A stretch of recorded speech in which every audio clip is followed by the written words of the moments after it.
Okay, I'm going to show you how to embed a YouTube video onto a Canvas page. So I have made a new page on Canvas, gave it a title, and I want to embed my YouTube video right here. So the first thing that you need to do is get the code to embed this. So I opened up the video that I want to embed. I'm just using one of my videos that I made as a sample. And you're going to click right here where it says share. And then if you look right here, there's this option to embed. So when you click that, it's going to give you this big old long thing right here. When you click it once, it's going to select it all, and you want to copy it. Now, if you want to change where the video starts, you can do that right here. Like if you find a really long video, but you just want them to watch like the last minute or so.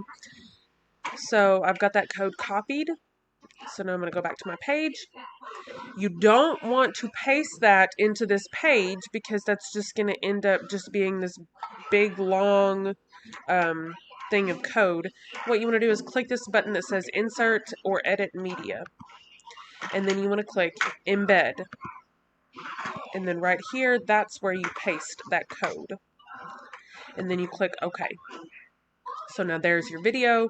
It is ready to go. That way the kids don't have to click it and go to YouTube. It's just right there. You can put directions up here if you want to do that, or you can click down. Oh crap, I messed that up. If you want to click, down, give them an assignment right here that tells them what to do.